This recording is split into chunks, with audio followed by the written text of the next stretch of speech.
Hey everyone, welcome back to Smart 4 Home. In today's video, we'll be covering a common question among Apple AirPods users: how to transfer ownership of your AirPods. Whether you're selling or gifting them to a friend or family member, it's essential to know the proper steps to ensure a seamless transfer. So, let's dive right into it. Step 1. Unpairing from your device. The first step in transferring ownership is to unpair your AirPods from your device. Open your device settings, go to Bluetooth, and locate your AirPods. Once you find them, select Forget this device. This ensures your AirPods are no longer connected to your device. Step 2. Reset your AirPods. Now that your AirPods are unpaired, it's time to reset them. To do this, place both AirPods in the charging case and close the lid. Wait for about 30 seconds. Then open the lid and press the setup button on the back of the case until the LED light flashes white. This indicates that your AirPods are ready for a new connection. Step 3. Connect to new device.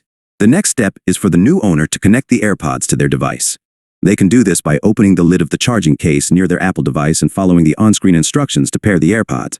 Step 4. Transfer Apple ID and iCloud account. To ensure a smooth transfer, the new owner should log in with their Apple ID and iCloud account on the device.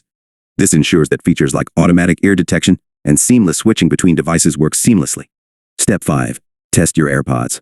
Finally, it's always a good idea to test the AirPods to make sure everything is working correctly. Check if the audio quality is good, and ensure that features like touch controls are functioning as expected. Conclusion. And there you have it, a step-by-step guide on how to transfer ownership of your Apple AirPods. Remember, it's crucial to unpair, reset, and connect to a new device to ensure a smooth transition. If you found this video helpful, don't forget to give it a thumbs up, subscribe for more tech tips, and hit that notification bell so you never miss an update. Thanks for watching, and we'll see you in the next one.